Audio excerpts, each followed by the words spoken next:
Flashes burst from every direction as cameras captured my ex-boyfriend, Brandon Ellis, standing proudly with his new girlfriend, Madison Blake. The Plaza Hotel's grand ballroom glittered almost as much as Madison's designer gown as she lifted her champagne glass high, her smile sharp enough to slice through marble. "Ladies and gentlemen," Brandon's voice rang across the room, commanding attention, like he always did. "Meet Madison Blake. She now owns the Whitmore Mansion. Tonight, she's the new queen of New York society."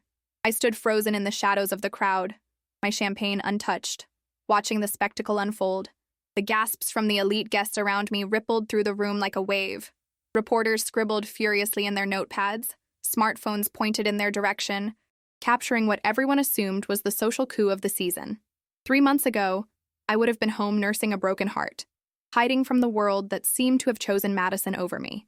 But tonight, I wore my grandmother's pearls and a midnight blue gown that had cost more than I'd ever spent on myself. My attorney had advised against coming to Margaret Sinclair's annual charity gala.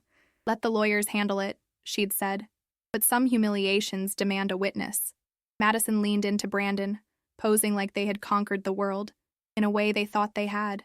My world, my legacy, my home. I felt a gentle touch on my elbow. Richard Lawson, my family's notary for 20 years, gave me a reassuring nod. In his hand was a leather portfolio containing the papers we'd prepared. "Are you ready, Harper?" he asked quietly. Was I ready to reclaim my dignity after months of whispers and sidelong glances?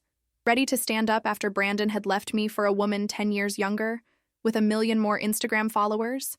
Ready to face the society that had so quickly forgotten my family's century of philanthropy in favor of Madison's carefully cultivated image? "I've been ready since the day he left," I answered. Richard moved forward with the calm precision that comes from decades of navigating legal matters for New York's oldest families. The crowd parted for him instinctively, perhaps recognizing the authority in his bearing. "Excuse me," he said, his voice carrying just enough to halt the photographers mid-flash. "I believe there's been a misstatement that requires immediate correction." Brandon's smile faltered. He'd never liked Richard, found him too old-fashioned, too devoted to my family. "What are you doing here, Richard?" he asked, attempting to maintain his composure while shooting me a glance over the notary's shoulder. Richard unfolded the deed and placed it under the light of the chandelier. His voice cut through the buzz like a blade. "Correction, the deed is still under the sole ownership of Harper Whitmore." The silence that followed was suffocating. Madison's jaw dropped, the champagne in her glass sloshing dangerously close to the rim. The cameras turned on me. Reporters surged in my direction, their microphones extended like weapons. Brandon's smirk shattered, his reputation crumbling in real time. The elites, silent, wide-eyed, watched the collapse of their golden couple. One bold reporter pushed to the front. "Ms. Whitmore, did you know they were planning to announce this tonight?" I stepped forward into the light, feeling the weight of every eye in the room. "I received an invitation just like everyone else," I said, my voice steadier than I felt. Though I admit I was surprised by the creative interpretation of property law. Another voice called out, "Ms. Blake, you claim to own the Whitmore Mansion. Was that a lie?" Madison's perfectly contoured face crumpled. She turned to Brandon, panic replacing her usual poise. "You told me the transfer was complete," she hissed, loud enough for the front row of guests to hear. Brandon's tan seemed to pale under the chandelier light. "There must be some mistake," he stammered, but his eyes told a different story. He knew there was no mistake. Richard held up the deed again. "The Whitmore Mansion has been in the Whitmore family for 4 generations. It remains solely in Ms. Harper Whitmore's name. No transfer has been initiated, requested, or approved." Margaret Sinclair, our hostess and the reigning matriarch of New York philanthropy, stepped forward. At 70, she commanded more respect than anyone else in the room. "Harper, dear," she said, taking my hand, "I think we're all rather confused by tonight's developments." I squeezed her hand gratefully. Margaret had been my grandmother's closest friend.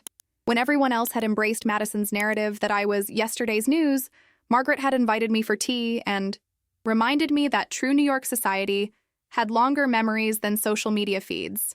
"It's quite simple, Margaret," I replied, loud enough for the circle of onlookers to hear. "Sometimes people mistake access for ownership." The implications settled over the crowd. Brandon had been living in the Whitmore Mansion while we were together. When we broke up, I'd been in Tokyo closing a major case for my law firm. By the time I returned, he'd moved Madison in and locked me out, spreading rumors that I'd lost the house due to financial mismanagement. So the mansion was never sold? Called a society columnist I recognized from the New York Times style section. Not a single brick, I confirmed, though it seems renovations were attempted without the owner's consent. Madison suddenly found her voice. This is ridiculous. Brandon showed me the papers. He said everything was signed. All eyes turned to Brandon, whose collar suddenly seemed too tight. I could almost see his mind racing, trying to find an explanation that wouldn't destroy the careful image he'd built. There was an understanding, he began weakly. Richard cleared his throat. If I may, he said, producing another document. I also have here a formal notice of trespassing which I'll be delivering to Mr. Ellis and Ms. Blake.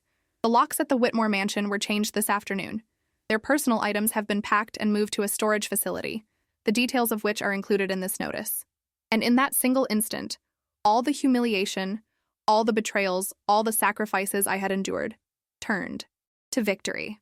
Not because I wanted revenge, not because I enjoyed watching them squirm, but because after months of lies, the truth had finally emerged into the light. And truth, as my grandmother always said, needs no defense. It simply is. As reporters closed in and the murmurs grew louder, I caught Brandon's eye one last time. The man I had once loved looked suddenly small, diminished by his own ambition. The realization settled over me with surprising gentleness. I felt no anger anymore, only relief. Harper, Brandon started toward me, but Margaret's firm grip on his arm stopped him. I believe, she said with the authority of decades ruling New York's social scene, that you've said quite enough for one evening. 6 months earlier, the first signs of trouble had appeared like hairline, cracks in a foundation, small enough to ignore until suddenly the whole structure was compromised. I was working late at the office again, preparing for what would be the biggest case of my career, representing a sustainable energy company against a petroleum giant. My phone buzzed with a text from Brandon. Don't wait up. Drinks with investors. It wasn't unusual. Brandon's investment firm kept him out late several nights a week, networking with clients and potential investors. I'd grown accustomed to falling asleep alone in the master bedroom of the Whitmore mansion, the weight of its history both a comfort and a responsibility. The mansion had come to me after my parents' unexpected death 5 years earlier. A sailing accident off the coast of Maine had orphaned me at 25, leaving me the sole heir to the Whitmore legacy, but also its considerable debts. My grandfather had been generous with his philanthropy, but careless with his investments. By the time I inherited, the family fortune had dwindled to the mansion itself and a few modest accounts. I'd thrown myself into my legal career, working relentlessly to pay off the debts and preserve the house. Every morning, I'd trace my fingers along the oak banister my great-grandfather had installed, feeling the connection to generations of Whitmores who had walked these halls. I couldn't bear to be the one who lost it. When I met Brandon 3 years ago at a charity auction, I was still grieving and overwhelmed. He swept in with confidence and charm, took one look at the mansion, and declared it a diamond in need of polishing. His vision for restoring it matched my own, and for a while, his energy complemented my caution perfectly. That night, however, something felt off. I called his office at midnight, but his assistant said he'd left hours ago. I checked Instagram absently and saw that Trey Wilson, one of Brandon's colleagues, had posted a story from a new club downtown. In the background, I glimpsed Brandon with his arm around a young woman I didn't recognize. I shut my laptop, telling myself it was nothing. Brandon knew people everywhere. It was probably a client. 2 weeks later, I flew to Tokyo for what was supposed to be a 10-day trip to gather depositions. Brandon drove me to the airport, kissing me goodbye with promises to hold down the fort while I was gone. Don't worry about, anything, he'd said. Just focus on winning this case. I should have noticed how eager he seemed for me to leave, how he'd encouraged me to take this case despite my initial hesitation about the timing. The Tokyo depositions were more complicated than anticipated. 10 days stretched into 3 weeks. Brandon's calls became shorter, his texts less frequent. Swamped with work, he'd explain. Time difference is killing me. When my flight finally landed at JFK, Brandon wasn't there to pick me up as promised. I called, but it went straight to voicemail. Exhausted and jet-lagged, I took a cab home, dragging my suitcase up the mansion's front steps just after midnight. My key didn't work. I tried again, thinking I was simply too tired to manage it properly. Nothing. I rang the doorbell, expecting Brandon to answer, perhaps with an apology for the changed locks.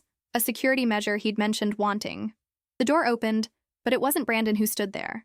It was a woman I'd never seen before, wrapped in what looked suspiciously like my cashmere robe.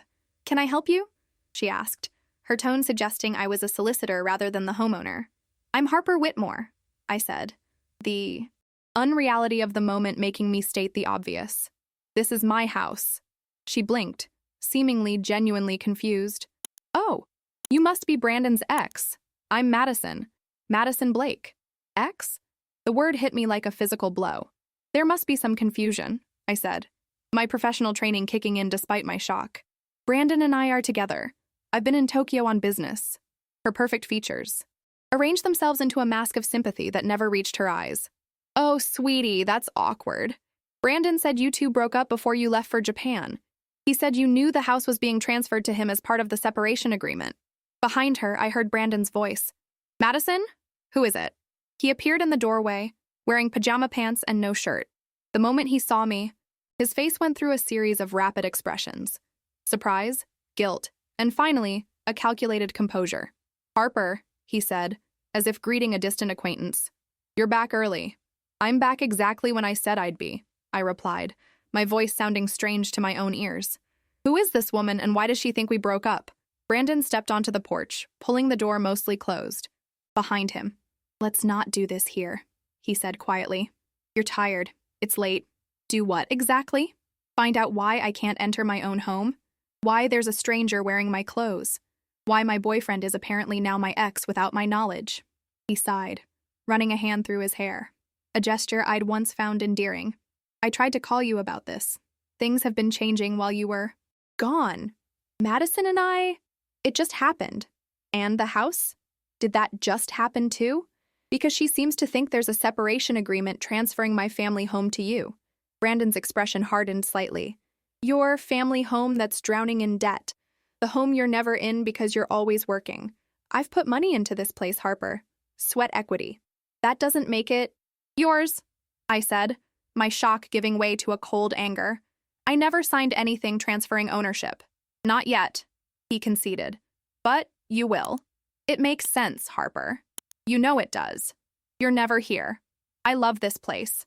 Madison and I have plans for it." I looked past him to where Madison lurked in the doorway, her expression both curious and calculating. In that moment, I realized this wasn't a sudden development. This had been planned, carefully orchestrated to happen while I was thousands of miles away, unable to defend myself or my home. "I need my things," I said finally. Brandon had the grace to look uncomfortable. "We packed most of your stuff. It's in storage. I'll text you the details."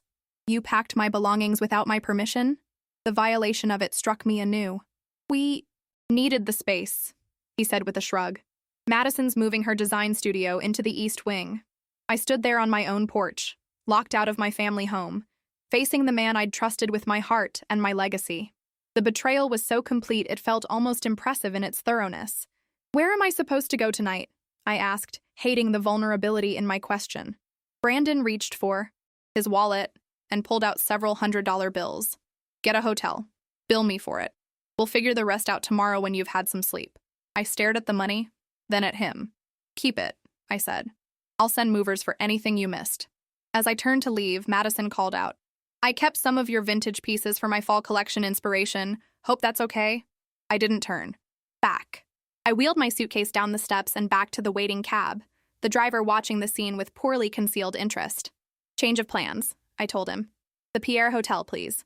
As the cab pulled away, I caught one last glimpse of the Whitmore mansion, my birthright, my responsibility, my home, now occupied by strangers who thought they could simply claim it as their own. I checked into the Pierre in a daze, using my emergency credit card. In the impersonal luxury of the hotel room, I finally let the tears come, not just for Brandon's betrayal, but for the profound loss of security. The mansion wasn't just a valuable property, it was the last connection to my parents, to my history. That night, sleepless despite my exhaustion, I made a decision. I would not fight publicly, would not create a spectacle, but I would not surrender what was rightfully mine. Not to Brandon, not to Madison, not to anyone. What I didn't know then was how deep their deception went, or how public our private war would become. The morning after my unceremonious return to New York, I sat in the lounge of the Pierre Hotel, watching rain streak down the windows while waiting for my oldest friend, Olivia Chen. I'd called her at dawn, trying to keep my voice steady as I explained what had happened. "I'll be there in an hour," she'd said without hesitation. "Don't do anything until I get there." Olivia arrived with her usual purposeful energy, raindrops glistening on her dark hair. As the managing partner of her family's real estate law firm, she'd seen every property dispute imaginable. More importantly, she'd known me since we were 7 years old, sharing secrets at boarding school. "Start from the beginning," she said, signaling for coffee. I told her everything: the changed locks, Madison in my robe, Brandon's casual cruelty. When I finished, Olivia's expression was thunderous. "He has no legal right to that house," she stated flatly. "None. Zero. The audacity is actually impressive." He said I'd agree to transfer it eventually. "Based on what? His charming personality?" She snorted. "Harper, this is straightforward. We file for an immediate eviction." I hesitated, stirring my untouched coffee. "I don't want a public battle." "Why not? He's literally stolen your home." The Whitmore name still means something. My grandfather's foundation, the hospital wing my parents endowed. I don't want all that overshadowed by tabloid drama. Olivia studied me. "What's the alternative? Let them keep your house?" "No," I said firmly. "I want it back, but strategically, cleanly." We spent the morning mapping out a plan. First, I'd need temporary housing. Then, I'd need to understand exactly what Brandon had been telling people about our breakup and the ownership of the mansion. "You need to call Richard Lawson," Olivia advised. "He's the only one who can verify if any paperwork has been filed regarding the property." I'd known Richard since childhood. He'd handled my parents' estate and had been gently guiding me through the financial recovery process ever since. If anyone would know the legal status of the mansion, it would be him. Richard agreed to meet me for lunch at a quiet restaurant near his office. At 70, his sharp mind and impeccable ethics made him one of the most respected notaries in the city. "There have been inquiries," he confirmed after ordering, his voice grave. "Mr. Ellis contacted me 3 weeks ago asking about the procedure for transferring the deed. I informed him any transfer would require your signature properly, notarized." "Did he claim to have my permission?" "He implied it was a joint decision," Richard said carefully. "I made it clear I would need to speak with you directly before proceeding." Relief washed over me. "So legally, nothing has changed." "The house remains solely in your name," Richard assured me. "However, I'm concerned about his access to the property. If he's changed the locks without your consent, that constitutes a form of illegal eviction against you, the rightful owner." "He's also been spreading rumors," I told him. "Apparently, I'm financially ruined and had to sell him the house." Richard's eyebrows rose. "That is categorically false. While your inheritance came with significant debts, your management over the past 5 years has been exemplary. The outstanding loans against the property have been reduced by over 60%. I felt a flicker of pride amidst the chaos. I'd worked myself to exhaustion to preserve my family's legacy, often taking cases I didn't believe in because they paid well. Brandon had witnessed that struggle and was now using it against me. "There's something else," Richard said, lowering his voice. "Mr. Ellis has been escorting Ms. Blake to social functions throughout the city, introducing her as the new owner of the Whitmore mansion." My stomach clenched. "For how long?" "The first instance I heard of was 3 weeks ago at the Museum of Modern Art Gala, while I was in Tokyo." The timeline was becoming clearer. This wasn't a spontaneous affair. It was a calculated replacement. "What do you recommend?" I asked. Richard considered this carefully. "Legally, we could proceed with an immediate eviction. However, given your desire for discretion, perhaps a more measured approach is warranted." By the end of lunch, we had outlined our strategy. Richard would prepare the necessary legal documents while I gathered evidence of Brandon and Madison's false claims. We would move quietly but decisively. That evening, I checked social media for the first time since returning. Madison's Instagram account had gained tens of thousands of new followers. Her recent posts featured her posing in different rooms of my house: my grandmother's library, the conservatory, even my bedroom, with captions like "Home Sweet Home" and "When your man gives you the keys to a legacy."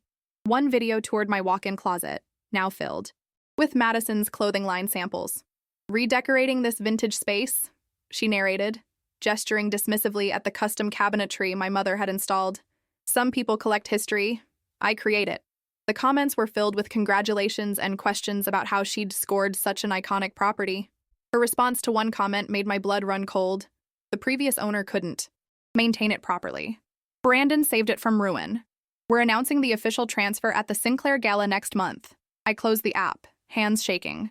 They were planning a public announcement, a social coronation for Madison with my home as her crown. Over the following weeks, I moved into a furnished apartment in Tribeca and threw myself back into work. I kept a low profile, declining invitations and avoiding places Brandon and Madison might frequent. To the outside world, it might have seemed like I was hiding in shame. In reality, I was gathering strength and evidence. I hired a private investigator who documented Brandon's statements at various events, all claiming the mansion had been transferred to him. The investigator also uncovered something unexpected. Madison wasn't the social media success story she pretended to be. Her fashion line was deeply in debt, her influencer status purchased through bots and paid engagement. She needs a legitimizing connection to old money, Olivia observed when I shared this information. You're not just losing a boyfriend and a house, Harper. She's trying to steal your entire identity. The realization was chilling, but clarifying. This wasn't just about property. It was about perception. Madison wanted what generations of my family had built. Not just the mansion, but the social standing, the connections, the authenticity she lacked.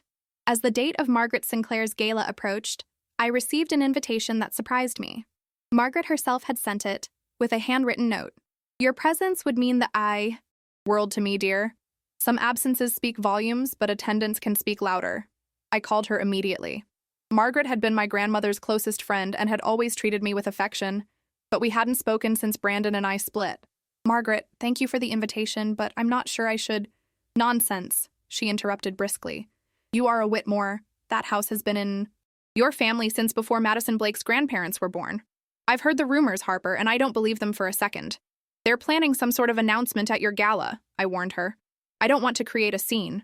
My dear, Margaret replied, her voice softening. Sometimes the most powerful statement is simply showing up. Whatever they announce, truth has a way of asserting itself. After we hung up, I called Richard. I'm going to the Sinclair Gala, I told him, and I think it's time we accelerated our timeline. The night before the gala, I couldn't sleep.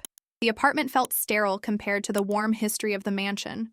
I missed the creaking third step on the main staircase, the way sunlight filtered through the stained glass in the morning, the smell of old books in the library. These weren't just things Brandon and Madison had taken. They were pieces of my soul. I stood at the window, looking out at the city lights. Tomorrow would change everything, one way or another. I thought of what my mother used to say when faced with difficult decisions. A Whitmore never claims what isn't theirs, but never surrenders what is. For the first time, in weeks, I felt a sense of calm purpose. I wasn't fighting for revenge. I was fighting for truth. The day of Margaret Sinclair's gala arrived with picture-perfect spring weather. The kind of day New York showcases in tourist brochures, clear blue skies, cherry blossoms dotting Central Park, a gentle breeze carrying the promise of summer. I spent the morning in final preparations with Richard. We reviewed the documents proving my ownership, confirmed that the storage facility holding my belongings had been paid through the end of the year, and arranged for new security at the mansion effective immediately after the gala. Are you certain about this approach? Richard asked one last time. We could handle this privately, through legal channels. I shook my head. They chose to make this public. The correction should be equally so. In the afternoon, I visited an old family friend, renowned stylist Eliza Montgomery. At 75, she had dressed 3 generations of New York society and still kept a small, exclusive atelier for her favorite clients. Harper Whitmore, she exclaimed when I entered, arms outstretched. Where have you been hiding? I heard the most absurd rumors. That's why I'm here, I admitted. I need to make a statement tonight. Understanding dawned in her eyes. Say no more. I have exactly what you need. The dress she selected was midnight blue, simple but impeccable. Nothing flashy or desperate, just timeless elegance that spoke of confidence and heritage. As Eliza's assistant helped me into it, I caught my reflection in the mirror. For the first time since returning from Tokyo, I recognized myself. Your mother wore this shade to the Metropolitan Opera Gala the year before you were born, Eliza said softly, adjusting the neckline. She commanded the room without raising her voice. I touched the fabric reverently. I've been too quiet lately. Sometimes silence is necessary. she replied, pinning my grandmother's pearls at my throat. It lets you hear what others reveal in your absence. By 7 o'clock, I was in a taxi heading to the plaza. Richard would meet me there, documents in hand. We had timed everything carefully. Arrive after Brandon and Madison made their announcement, but before the evening's focus shifted elsewhere. As the taxi approached the hotel, I saw the flash of cameras outside. The annual Sinclair Gala was one of the season's most prestigious events, drawing New York's elite and the media that chronicled their movements. I took a deep breath, paid the driver, and stepped out onto the sidewalk. A few photographers glanced my way, but most remained focused on the stream of celebrities entering the building. I was grateful for the momentary anonymity, a chance to compose myself before what was to come. The plaza's ballroom had been transformed into a garden of white orchids and crystal. Chandeliers cast a warm glow over the gathering of New York's powerful and privileged. I paused at the entrance, scanning the crowd until I spotted Margaret. She saw me immediately and excused herself from her conversation, making her way across the room with the regal bearing that had intimidated generations of, socialites. "Harper," she said warmly, taking both my hands in hers. "You look exquisite. Your mother would be proud." "Thank you for insisting I come," I replied. "Have I missed anything?" A shadow crossed her face. "Not yet, but there's a certain anticipation in the air. Brandon and that girl have been hinting all evening about a major announcement coming later." "Madison," I supplied, "her name is Madison Blake." "Yes, well," Margaret sniffed. "She's been telling anyone who'll listen about her plans to modernize your family home. Quite presumptuous, I must say." I spotted Brandon and Madison across the room, holding court in the center of an admiring circle. Madison wore a glittering silver gown that caught the light with every movement, designed for maximum attention. Brandon, in a perfectly tailored tuxedo, had his arm possessively around her waist. "They make quite a spectacle," I observed. "New money always does," Margaret replied dryly. "Your grandmother used to say, 'Those who need to be seen rarely need to be heard.'" I smiled, remembering my grandmother's endless supply of pithy observations about society. "I've been too concerned with being heard lately.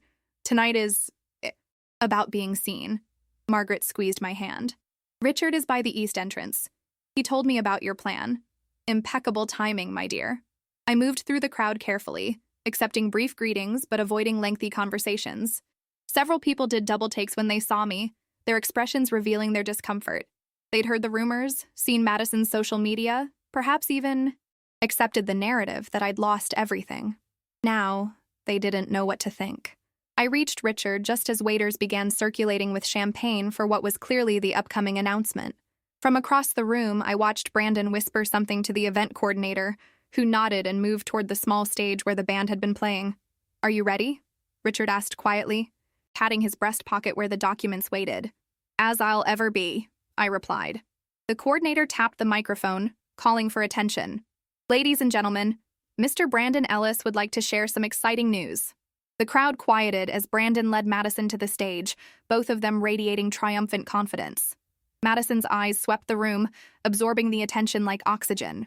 "Thank you all for coming tonight," Brandon began, his voice projecting the practiced charm that had once captivated me. "As many of you know, the historic Whitmore Mansion has been a landmark of New York society for generations."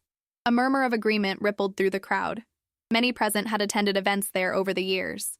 "Tonight, Madison and I are thrilled to officially announce that this legendary property has a new steward," he continued.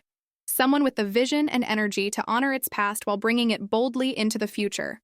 Madison stepped forward, taking the microphone. "For those who haven't heard yet, the mansion will be the new headquarters of Blake Designs, as well as our home." She paused for effect. "Brandon and I will be hosting our first soiree there next month, and you're all invited to see the renovations we've planned." The applause was polite but curious. I saw several people glance around the room, perhaps looking for me, wondering if I was present to hear my legacy being claimed by strangers. "Ladies and gentlemen," Brandon raised his glass, "meet Madison Blake. She now owns the Whitmore Mansion. Tonight she's the new queen of New York. Society." Richard touched my elbow. "That's our cue." We moved forward together, steady and deliberate. The crowd parted instinctively, creating a path to the stage. I heard whispers trailing in our wake. "Is that Harper Whitmore? I thought she'd left New York. What's going on?" Brandon saw me first. His expression froze mid-smile, champagne glass suspended in the air. Madison, still basking in the announcement, took a moment longer to notice me. When she did, confusion flashed across her face, followed quickly by something harder to define, perhaps the first inkling that her script was about to be rewritten. Richard stepped forward with the calm precision that comes from decades of navigating legal matters. "Excuse me," he said, his voice carrying just enough to halt the photographers. Mid-flash. "I believe there's been a misstatement that requires immediate correction." The room fell silent, every eye now trained on our unfolding drama. Richard unfolded the deed and placed it under the light. Correction. The deed is still under the sole ownership of Harper Whitmore. And just like that, the carefully constructed facade crumbled. The truth, so long submerged beneath lies and social media performances, rose to the surface with the quiet inevitability of dawn. As cameras turned toward me and reporters pushed forward with their questions, I felt an unexpected sense of peace. Not vindication, not triumph, just the rightness of things returning to their proper order. The battle for my home wasn't over yet, but for the first time since that midnight return to locked doors and a stranger in my house, I knew with absolute certainty that I would win. The morning after Margaret Sinclair's gala, I woke to the sound of rain against the windows of my Tribeca apartment. For a moment, disoriented from sleep, I reached for the heavy curtains of my bedroom at the mansion, only to find the minimalist blinds of this temporary space. Reality rushed back. The gala, the confrontation, the stunned silence that had followed Richard's announcement. My phone was flooded with notifications, missed calls from numbers I didn't recognize, text messages from friends who had witnessed the scene, and, inevitably, news alerts. I scrolled through the headlines with a strange detachment. Society scandal, Whitmore mansion ownership disputed in dramatic gala showdown. Real. Estate or revenge. Iris confronts ex-boyfriend over historic property. Instagram influencer's mansion claims debunked by legal documents. I set the phone aside and made coffee, watching the rain transform the city into blurred watercolors. Last night had been necessary, but exhausting. After Richard's revelation, reporters had swarmed me with questions. Brandon had attempted damage control, claiming there had been a misunderstanding about the timing of the transfer. Madison had disappeared entirely, fleeing the ballroom in tears. Margaret Sinclair, ever the perfect hostess, had smoothly redirected attention to the charity auction, effectively ending the public spectacle. Before I left, she'd embraced me warmly. "Your grandmother would have handled it exactly the same way," she'd whispered, with dignity, not drama. Now, in the quiet aftermath, I needed to plan my next steps.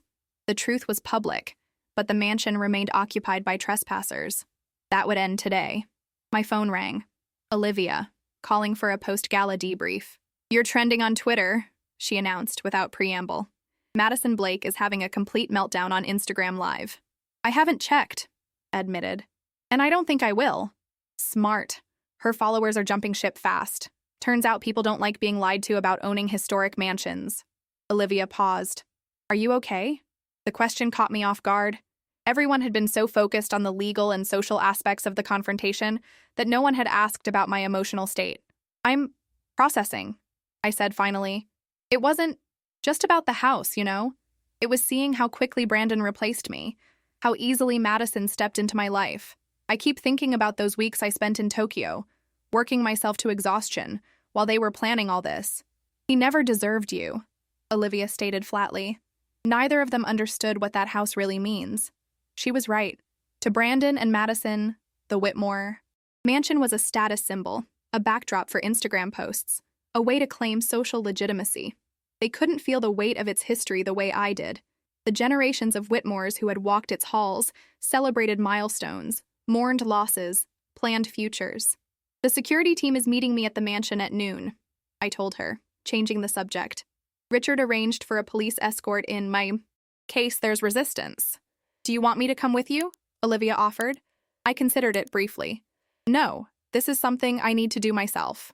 At 11:30, I dressed carefully in a simple black pantsuit. Professional, understated, appropriate for reclaiming one's home. I applied minimal makeup, pulled my hair into a neat bun, and chose small pearl earrings that had belonged to my mother. Armor of a different kind than last night's gown, but armor nonetheless. The rain had stopped by the time I arrived at the mansion. A police car was already parked at the curb, along with Richard's town car and a van from the security company. Richard stood on the sidewalk, consulting with a uniformed officer and a man I assumed was from the security team. "Harper," Richard greeted me with a gentle smile. "Are you prepared for this?" "As I'll ever be," I replied, the same words I'd spoken before the gala confrontation. They felt different now, less about steeling myself for battle and more about accepting whatever came next. "The police have been fully briefed," Richard explained. "You've filed all the necessary reports documenting the unauthorized changing of locks and illegal, occupation. They're here simply to ensure a peaceful transition." I nodded, gazing up at the limestone facade of my family home. The mansion had stood for over a century, weathering wars, depressions, social upheavals. It would survive this too. We approached the front door together. Richard rang the bell and we waited. No answer came. He rang again, longer this time. Finally, the door opened. Brandon stood there, unshaven and hollow-eyed, wearing what appeared to be the same shirt from the night before. "Harper," he said, his voice rough. "I was going to call you." "Where's Madison?" I asked, noticing his use of the singular. "Gone." He stepped back, gesturing vaguely inside. "She left last night, took some of her things and an Uber." I was surprised by the lack of resistance. I'd prepared for screaming, threats, perhaps even a physical standoff requiring police intervention. Instead, Brandon seemed deflated, almost relieved. "We need to complete the formal documentation of your departure," Richard said, his tone businesslike. "The security team will oversee the process while you pack your remaining personal items." Brandon nodded dully. "Fine. Whatever." We followed him into the entrance hall. I gasped softly at the sight. In just a few months, the character of my home had been transformed. The antique console table that had held family photographs for decades was gone, replaced by a sleek modern piece covered in fashion magazines. The walls, once a warm ivory, had been painted a stark white. Even the chandelier seemed different. Still ornate, but now coldly. Bright rather than warmly glowing. "What happened to the original furniture?" I asked, unable to keep the distress from my voice. Brandon shrugged. "Storage, mostly. Madison wanted to update everything, said it was too old-fashioned." I moved through the rooms in a daze, cataloging changes. The library had been converted into what appeared to be a photography studio, with lights and backdrops. My father's desk, a Chippendale that had survived since the 1780s, was nowhere to be seen. In the dining room, the hand-painted Chinese wallpaper my grandmother had lovingly restored was being stripped, half the room now bare plaster. The mahogany dining table that had hosted Whitmore family gatherings for generations had been replaced by a glass and chrome monstrosity. "Why?" I asked, turning to Brandon, genuine pain in my voice. "Why destroy things you claimed to value?" For the first time, he had the grace to look ashamed. "It wasn't me. Madison had ideas. She wanted to make her mark. By erasing mine, my family's?" He had no answer for that. The security team began their systematic sweep of the house, documenting Brandon's remaining possessions and arranging for their removal. Police officers stood quietly in the entrance hall, a silent reminder that this transition would happen, regardless of any last-minute resistance. I continued through the house alone, each room revealing new wounds. The conservatory, where my mother had nurtured rare orchids, had been converted into a home gym. The morning room, with its Eastern exposure that had warmed generations of Whitmores at breakfast, was now filled with clothing racks displaying Madison's designs. Finally, I reached the master bedroom, my parents' room, and briefly, mine. Here, the transformation was complete. Everything I recognized was gone, replaced by ultramodern furnishings in black and white. Even the fireplace mantel had been painted matte black, obliterating the delicate carvings my great-grandfather had commissioned. On the dresser sat framed photographs of Brandon and Madison at various events, posing in different rooms of my house. Their presence had been so thoroughly documented, so carefully curated for public consumption, while the actual history of the house had been systematically erased. I sat on the edge of the unfamiliar bed, suddenly overwhelmed. This wasn't just about reclaiming physical space. It was about recovering memory, identity, connection. "Harper?" I looked up to see Brandon standing in the doorway. "The security guys said I need to be out in an hour," he said. I wanted to say I'm sorry. Not for us ending, that was probably inevitable, but for how I handled it, for lying about the house. I studied him, searching for the man I'd once loved in this stranger's face. Why did you do it this way? Why not just break up with me like a normal person? He leaned against the door frame, suddenly looking exhausted. Madison wanted the house. She said it would make her career, give her the social validation she needed. And I guess I wanted to prove I could have it all without you. That I didn't need a Whitmore to be somebody in this city. Bye. Honesty was surprising and strangely deflating. I'd imagined complex motivations, perhaps even genuine belief that he deserved the mansion. The reality was both simpler and sadder. Insecurity, ambition, and the influence of someone who valued appearance over substance. You could have just asked to buy it, I pointed out. Made a legitimate offer. Brandon laughed bitterly. With what money? My firm's been struggling for years. I'm leveraged to the hilt. Madison's line is failing too. That's why she needed this place so badly. We were both drowning. And they'd tried to use my family home as their life raft, not caring who they pulled under in the process. I stood up, suddenly eager to be done with this conversation with Brandon, with the whole sordid episode. I need you to leave now. He nodded, pushed himself away from the doorframe. For what it's worth, I did love you once. Before everything got so complicated. That's worth very little now, I replied. Not unkindly, just honestly. Goodbye, Brandon. After he left, escorted by the security team, I walked through the mansion again, this time more slowly, reconnecting with the bones of the house beneath its temporary disfigurements. The structure remained sound. The history remained intact, even if obscured. Like me, the house had endured an attempt at erasure. Like me, it had survived. The first week back in the mansion was both liberating and disorienting. I slept in the guest room, unable to face the transformed master bedroom with its stark reminder of Brandon and Madison's occupation. During the day, I worked remotely, taking calls from my makeshift office in the morning room after clearing out Madison's clothing racks.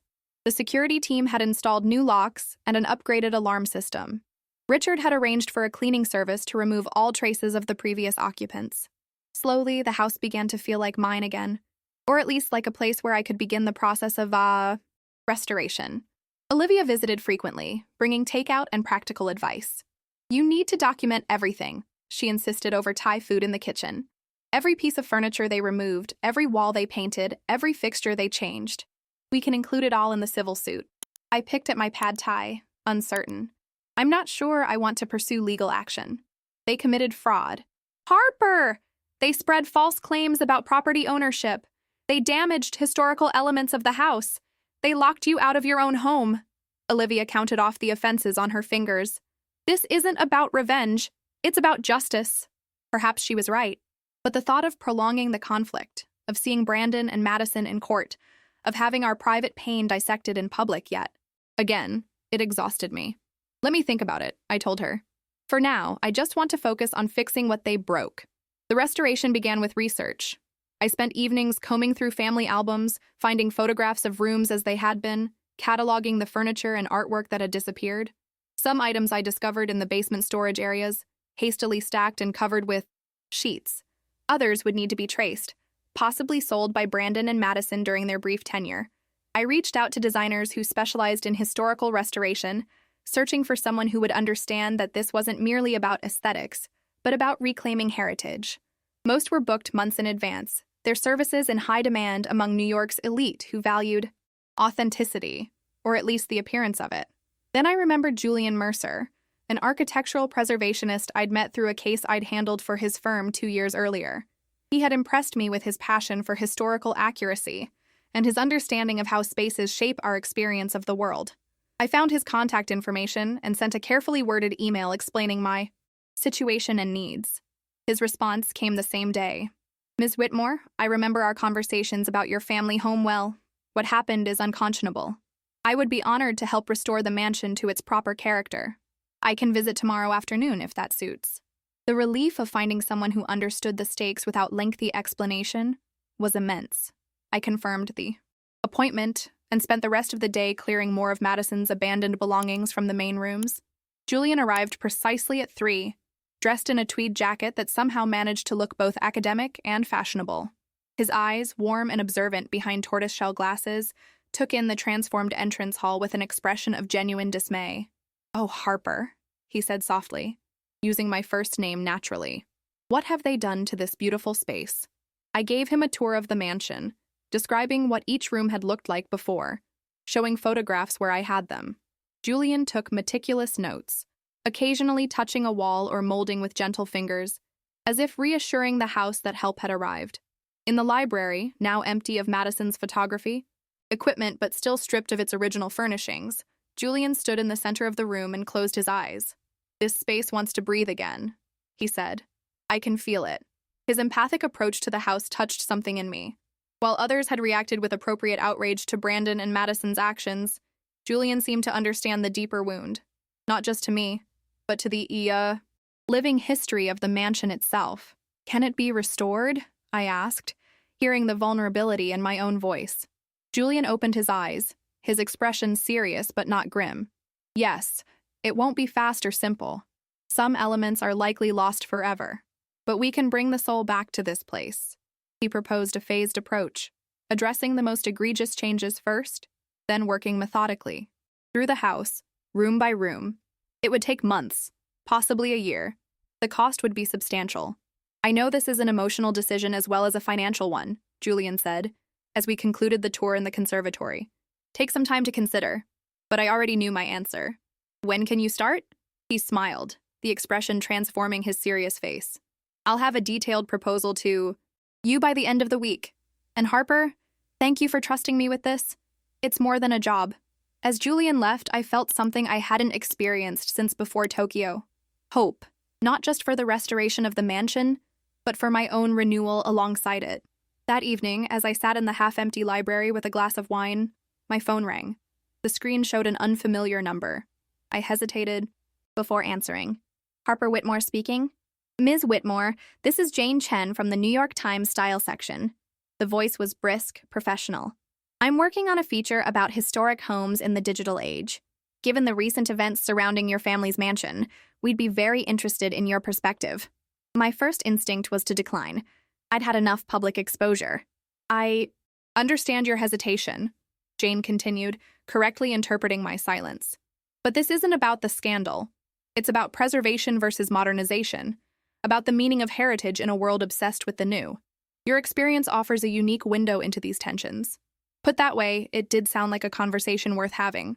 Not about Brandon and Madison, but about the larger cultural forces their actions represented. "What would this involve?" I asked cautiously.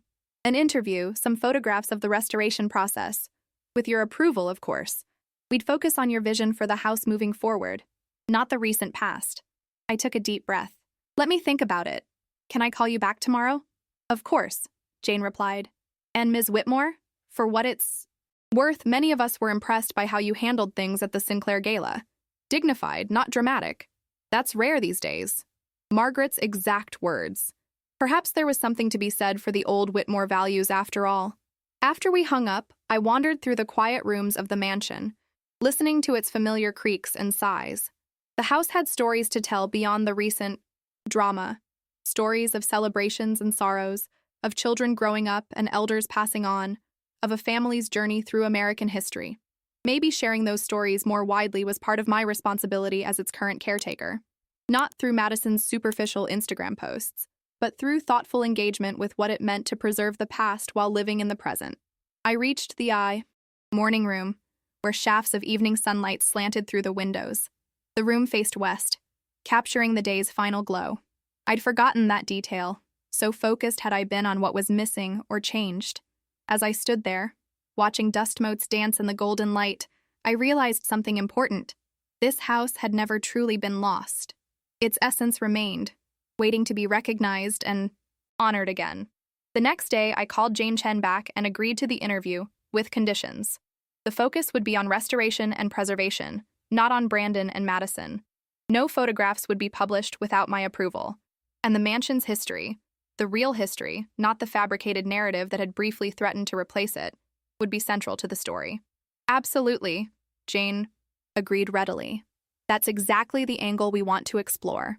As I hung up, I felt a shift inside me, a realization that reclamation wasn't just about taking back physical spaces or legal rights. It was about reclaiming narrative, purpose, and direction, about deciding how my story, and the mansion's, would continue. The doorbell rang, interrupting my thoughts. A delivery person stood there with a large portfolio case. "Package for Harper Whitmore," she announced. I signed for it, puzzled. I wasn't expecting anything.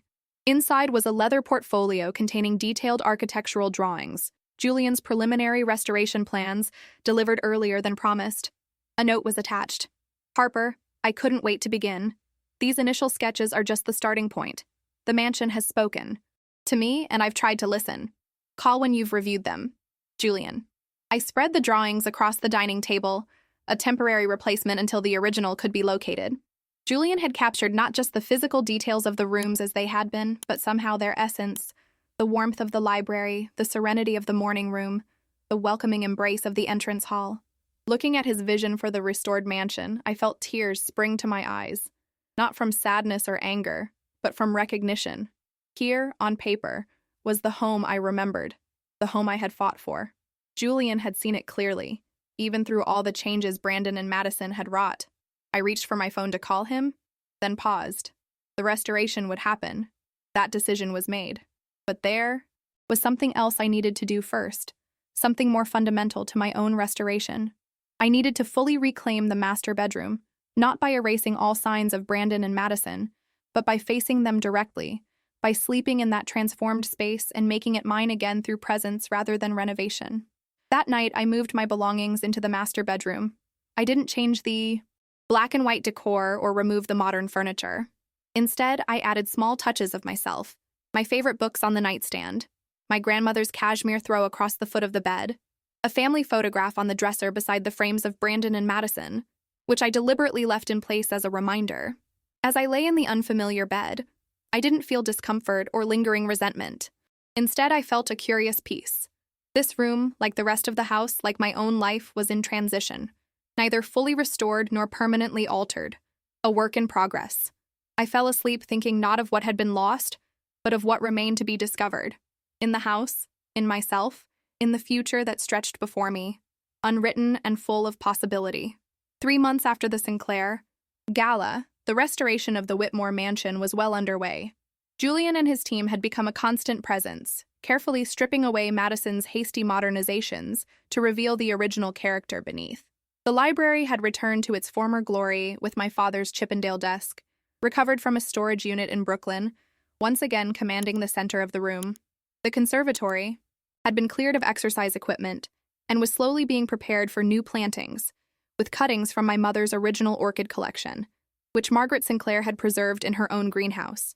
I had settled into a new rhythm, dividing my time between the ongoing legal case against Brandon and Madison and my regular work at the law firm.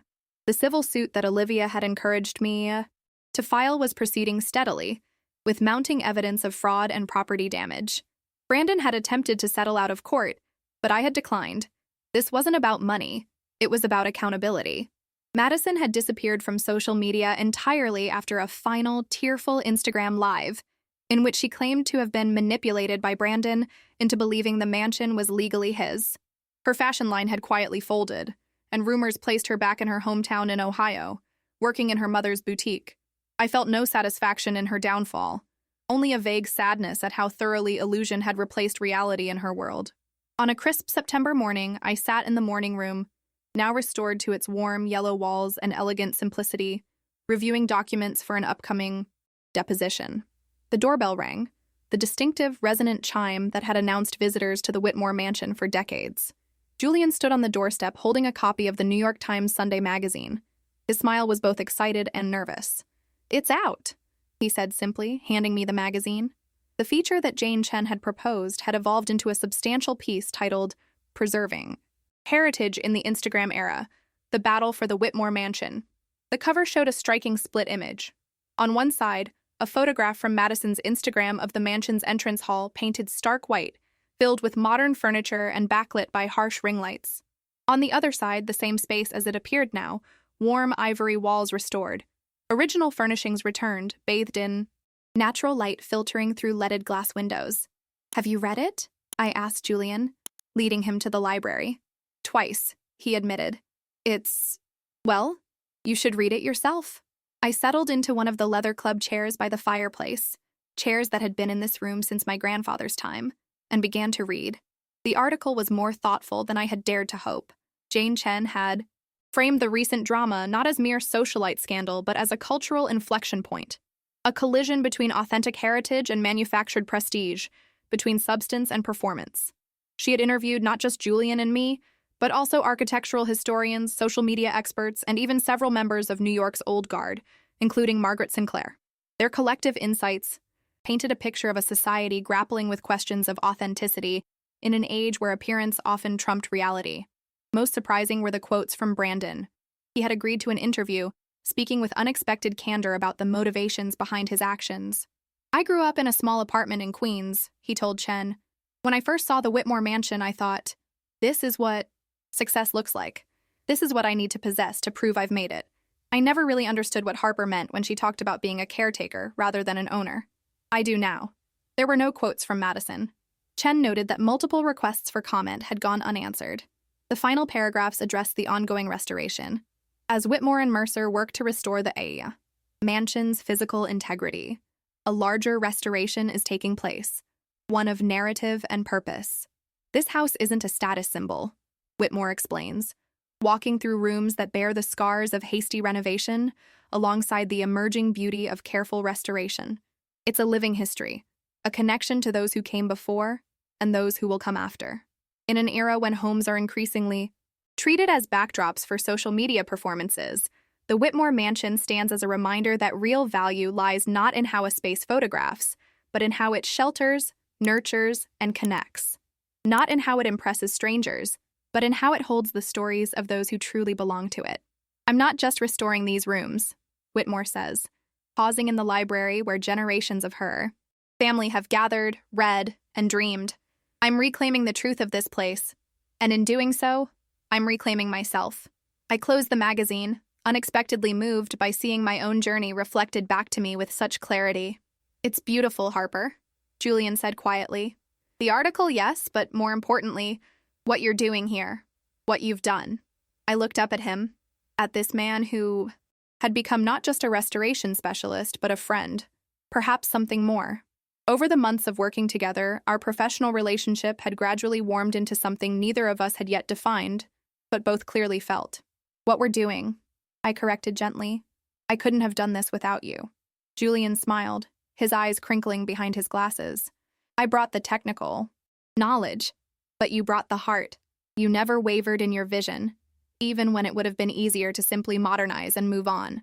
"Speaking of moving on," I said, setting aside the magazine, "I've been thinking about the future of the mansion." "Oh?" Julian settled into the chair opposite mine, his expression curious. "It's too large for just one person. Always has been, really. My parents understood that. They were constantly hosting events, opening the house for charity functions, making it a center of community rather than a private fortress." Julian nodded. "The best historic homes always served larger purposes. They were gathering places, cultural centers." "Exactly," I agreed, warming to the subject.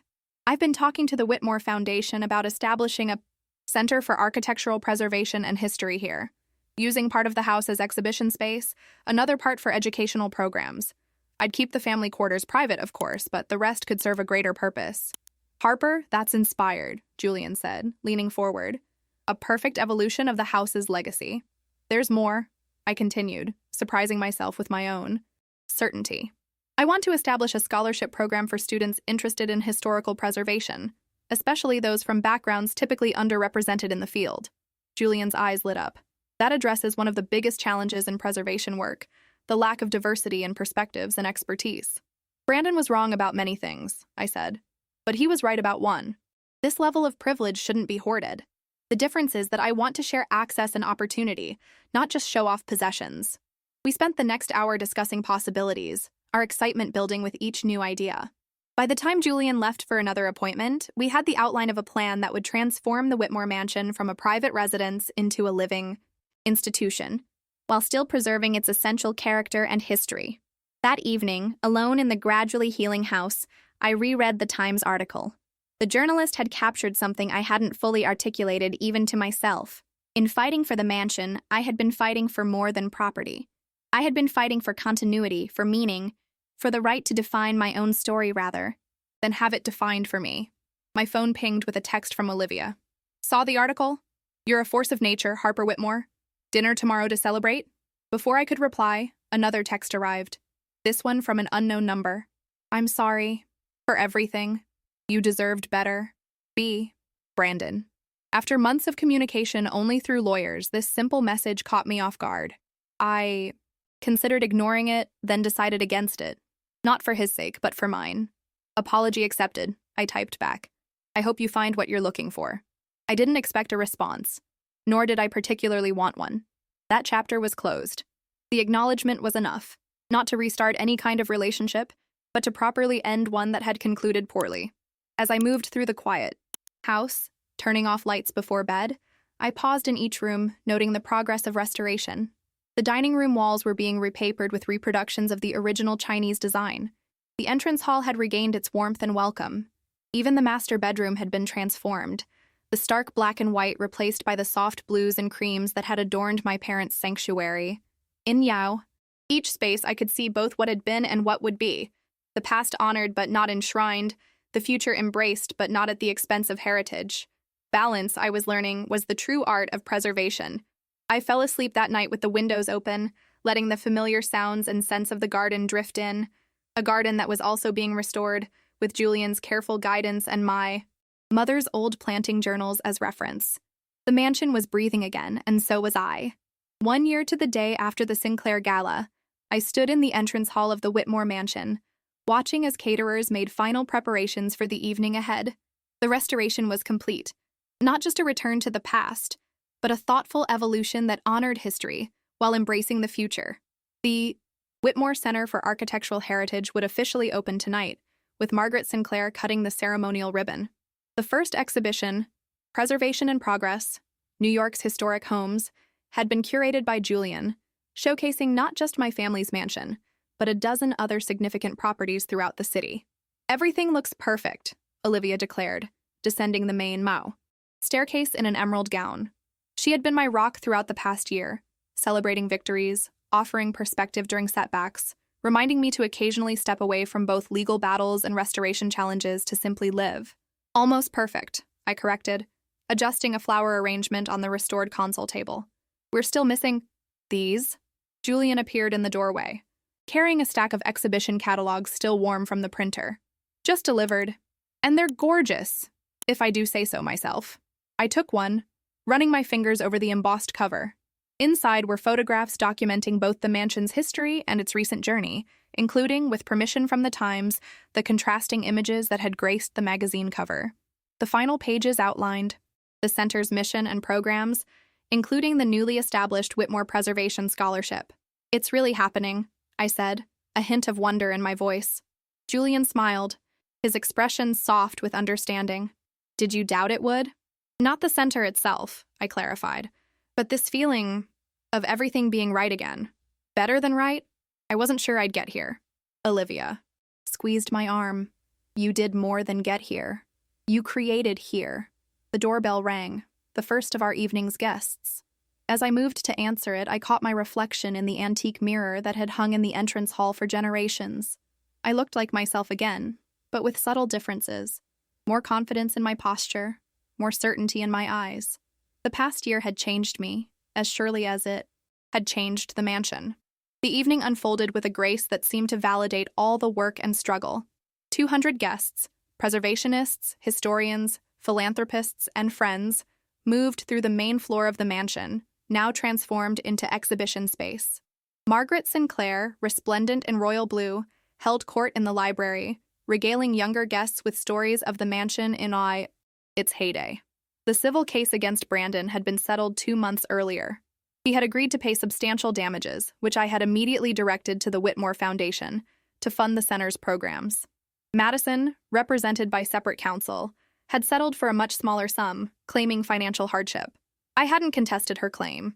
The legal victory had never been about money.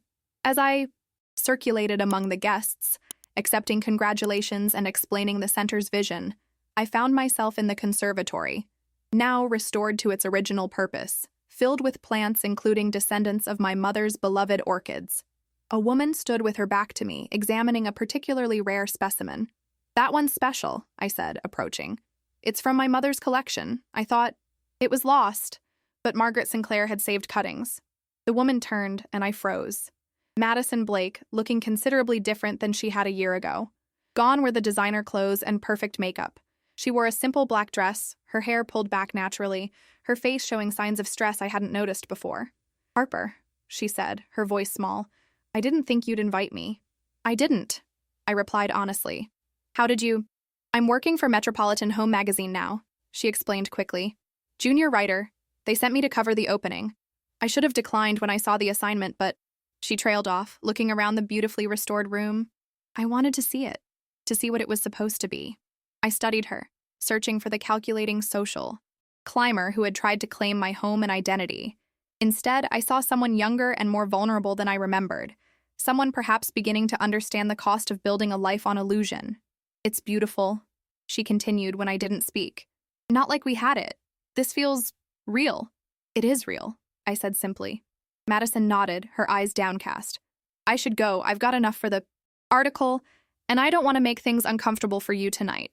As she turned to leave, I surprised myself by saying, "The exhibition catalog has before and after photos. You might find it helpful for your piece." She looked back, confusion and gratitude mingling on her face. "Thank you. I don't deserve your kindness." "It's not kindness," I clarified. "It's professionalism. You're here. As a journalist. I respect that role, whatever our personal history."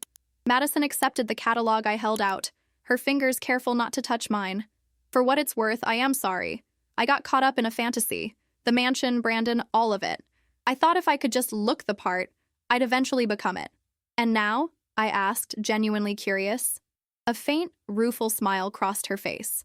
"Now, I'm trying to build something real, starting with actually writing, not just posing with products on Instagram." She glanced around the conservatory. "Seeing this place, it helps me understand what I was missing. Thank you for that, at least." She left quietly, slipping through the crowd toward the exit. I felt no triumph in her humility, no satisfaction in her diminished circumstances, only a sense that another piece of the past had found its proper place in the larger story. Julian found me still standing among the orchids, lost in thought. "Everything okay?" he asked, offering me a glass of champagne. "Yes," I said, accepting it gratefully. "Just an unexpected encounter." "Madison?" he guessed, following my gaze to the departing figure. I nodded. "She's covering the opening for Metropolitan Home. How does that feel?" I considered the question carefully. Like closure, I think. Seeing her now, without all the artifice, she seems like a different person. Julian smiled thoughtfully. "People change. Sometimes because they want to, sometimes because they have to." "Speaking of change," I said, turning to face him fully, "there's something I've been meaning to ask you." Over the months of working together, our relationship had evolved from professional collaboration to friendship, to something deeper neither of us had fully acknowledged.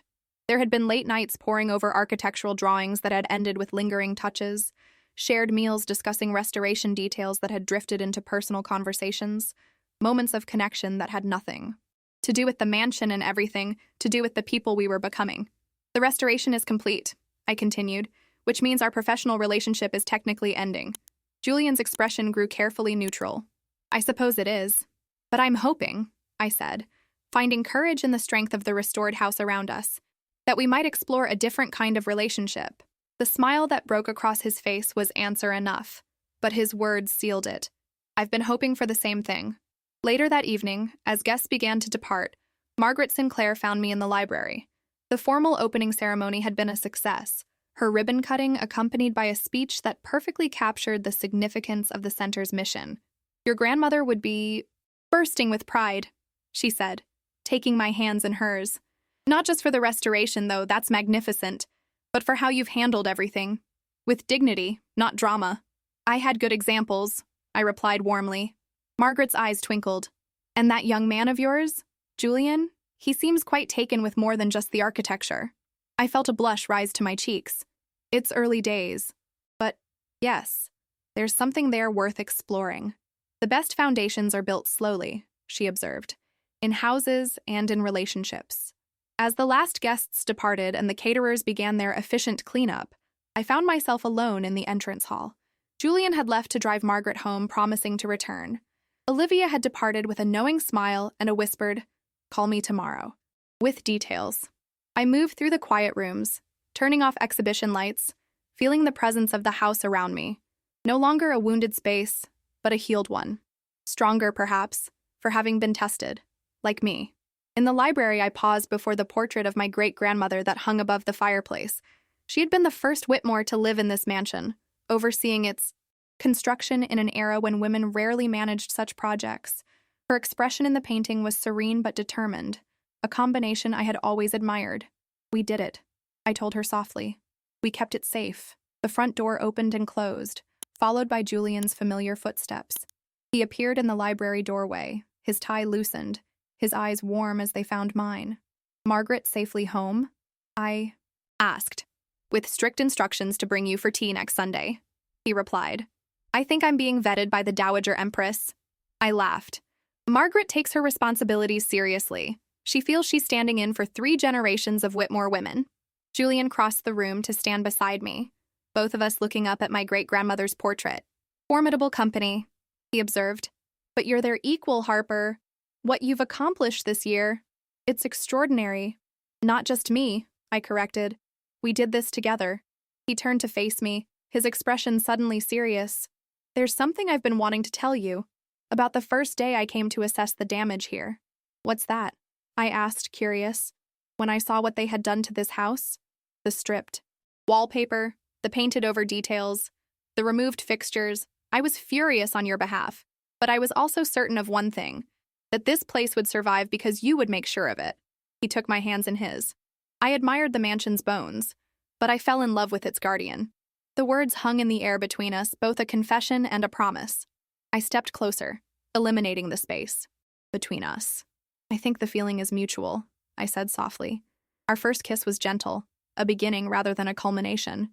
When we separated, Julian looked around the library, at the restored shelves filled with books that had been carefully recovered from storage, at the Chippendale desk where my father had worked, at the leather chairs where generations had read and dreamed.